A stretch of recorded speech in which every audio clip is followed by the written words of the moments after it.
everybody. Today we are going to be canning some brisket. I guess it'd help if I took the brisket out of the fridge. I kind of forgot it. So let's grab that real quick.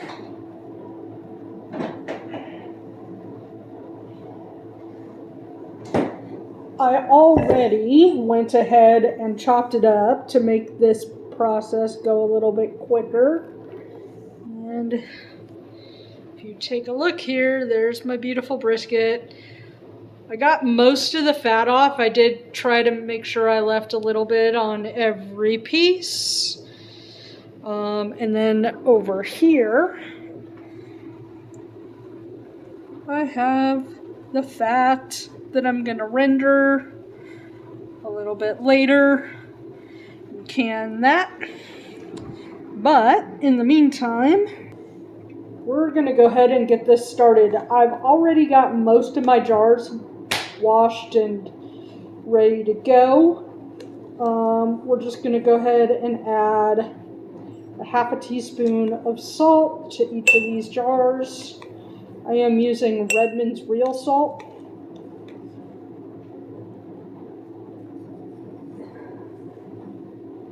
Obviously, this is not a Redmond's canister, but that is what's in there.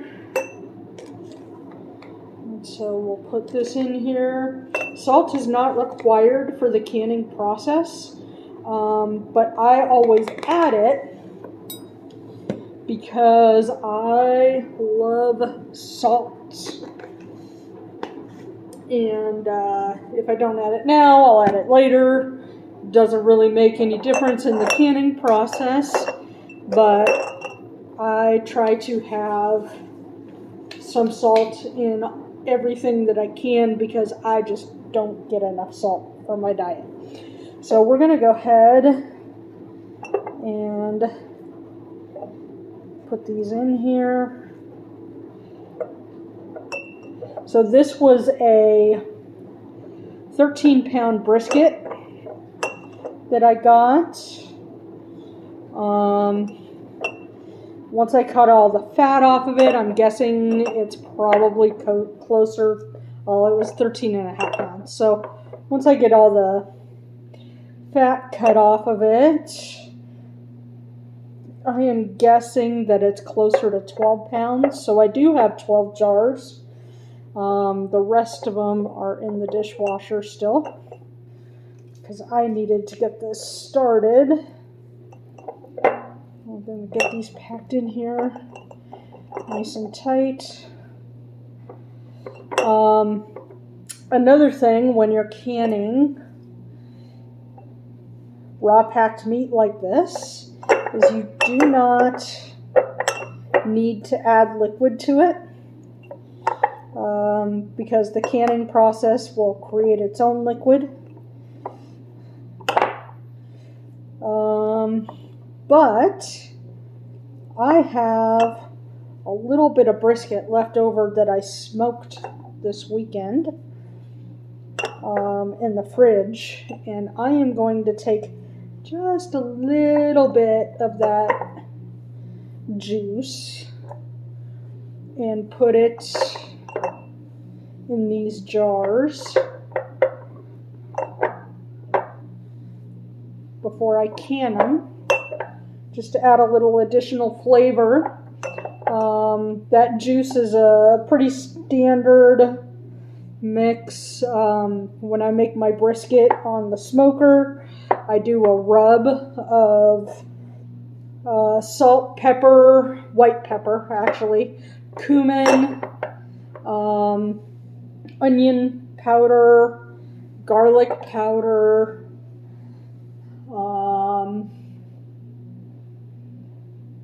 I know I'm missing something, but that's okay.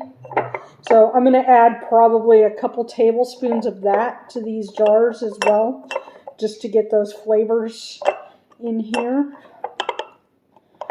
You could just add those spices if you wanted to, either before you can them or after.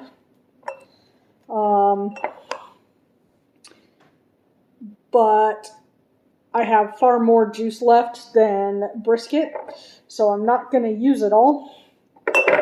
So instead of wasting it, I'll just put some in these jars and get these in the canner. That'll also help with the lack of liquid that you may get when you're canning it. Once we're done canning it, if it happens on any of these jars, I will show you what I mean by that. So most of these are pretty good. We've got a good bunch of head space in that jar.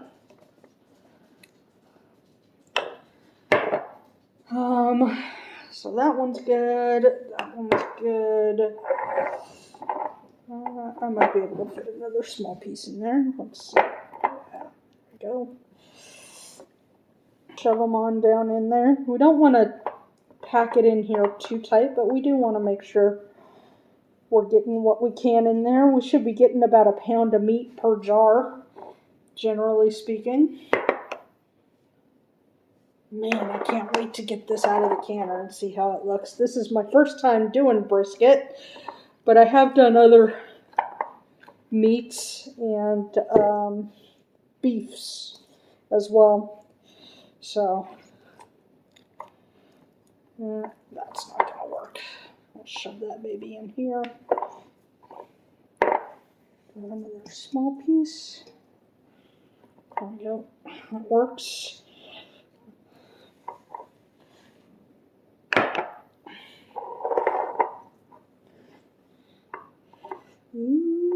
And my dishwasher's done, so I can get those other jars out of there here in a second.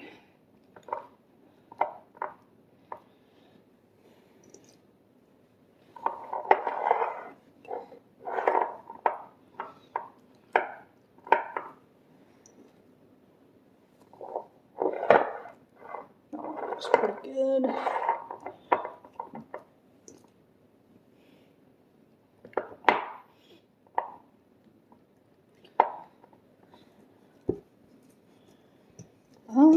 I actually might have less than 12 jars left of meat in here.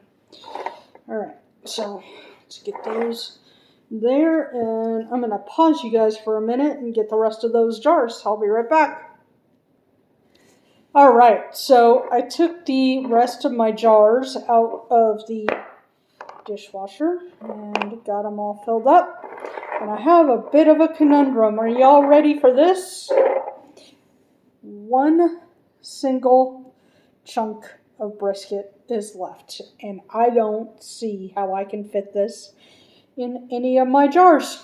I thought maybe I could fit it in this one. Oops.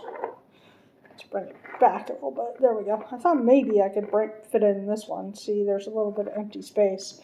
But if I shove this bad boy in here, I am not getting the required 1 inch of headspace. So maybe I'll just toss this bad boy in the air fryer and have it for lunch today. And I went ahead and I wasted a ½ teaspoon of salt because I ended up not needing that jar, but that's okay. I'd rather be over-prepared than under-prepared. So, I'm going to wash off my hands here. We are going to wipe these rims because we are dealing with meat and fat. Well, I would do this anyway, no matter what. I'm going to wipe these rims with some vinegar. Just going to take this and wipe off the rims, make sure there's no fat on the rims. No salt. Ow. And apparently I have a cut on my finger that I didn't know about. So we're going to go ahead and finish this. Oh, there's a piece of salt. And get these lids on here. Uno, dos, tres.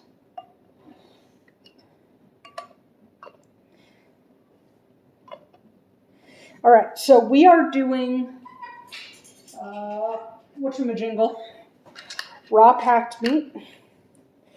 So because we are doing cold meat that is just out of the refrigerator, I did not preheat my canner, but it is pre-filled. So let's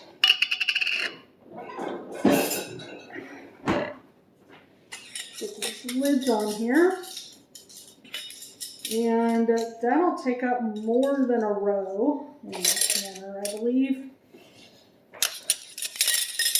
Okay, so we'll put these on here. Just put them on pretty loose. Don't want to put them on too tight because that'll cause buckling. I know this from experience. Just want to make sure, basically, that it's holding the lid on there. Oops, that it is not, the ring is not what creates the suction. So putting it on there tight is not going to be of any benefit to you whatsoever.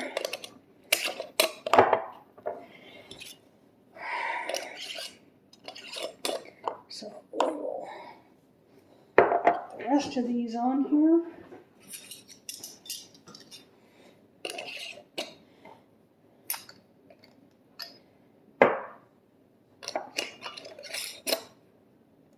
Short reach, because I'm a shorty McShorterson. All right, and then, so for where I live, I need to do 11 pounds of pressure. For pints, we're going to do 75 minutes. Am I making you all dizzy? I'm sorry. How about I pause you for this part? Hold on. All right, so I got the heat on high. And then here's my canner. It is a dial gauge canner. And it has one of these things. This was my first pressure canner. And it's the only one I have. It's not really something that I want to spend more money on at this time. Well, you know, because of how things are going. But it works. It does what I need it to do. So what's going to happen is after the steam starts venting out of here, I will time this for 10 minutes, at which point I will turn this to 3 so that it holds more than 10 pounds of pressure in here. And then I'm going to have to keep an eye on the dial and keep it at 11 pounds of pressure for 75 minutes because we are using pint jars. And I will show you guys the end product. All right, so our pressure is down to 0. And I'm going to flip that to make sure that all the steam is out. And unlock this bad boy. Open it up and tilt it away from me. Oh, that looks so pretty, doesn't it? Now,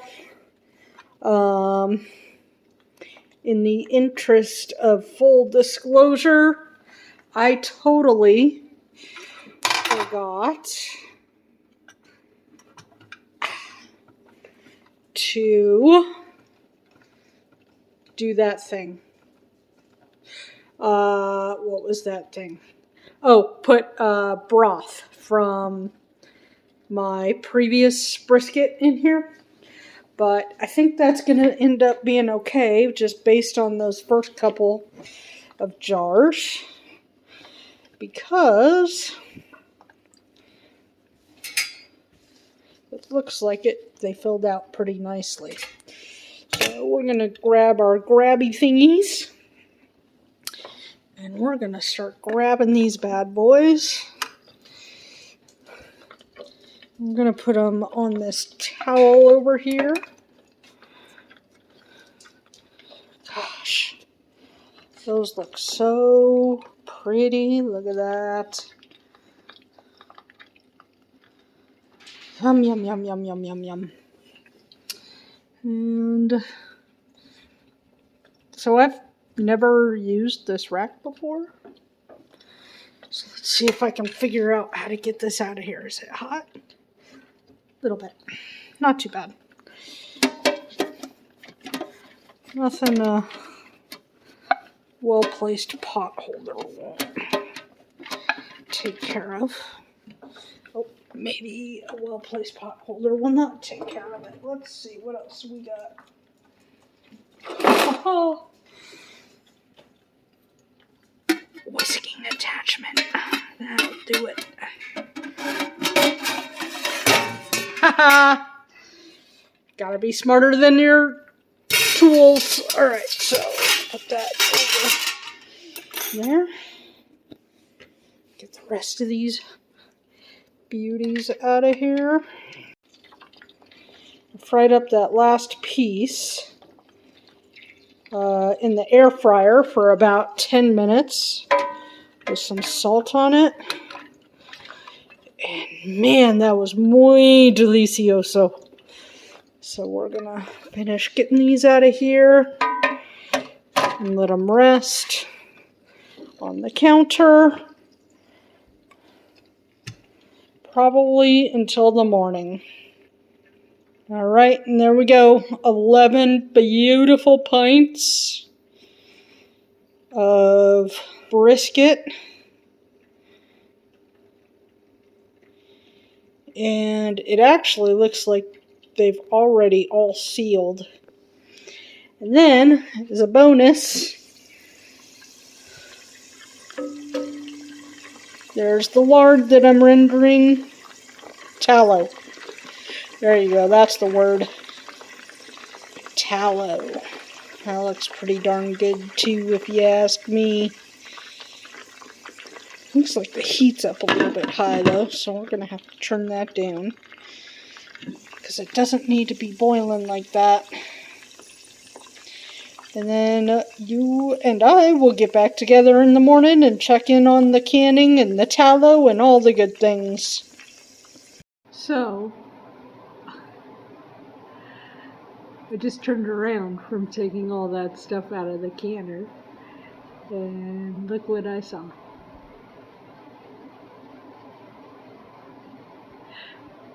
Hi, buddy. How's my handsome boy? I love you, buddy.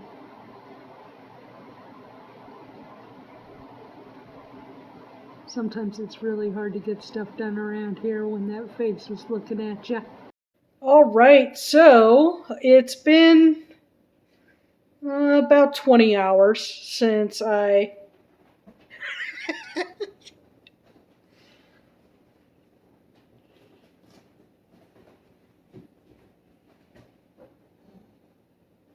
Sorry, he distracts me. He's so stinking cute.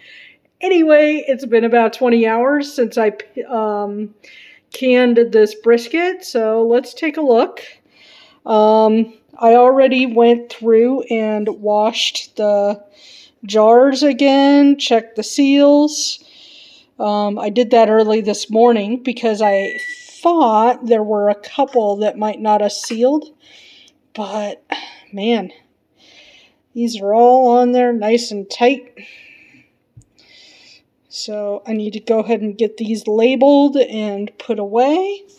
And then look at this beautiful tallow. I finished that up last night and that's good to go as well. So I'm going to go ahead and get these put up and then I'm going to finish up the tallow. I still have a little bit more to do. So I'm going to try to get that rendered and canned up as well. And then I was going to try to do it today, but I don't think I'm going to have time. I have some chicken that I need to get canned as well. I've got a couple of whole chickens and some drumsticks that I'm going to can up. So I don't know if I'm going to get that done today, but I will bring you along when I do. And now it's time for coffee. Have a great day, guys.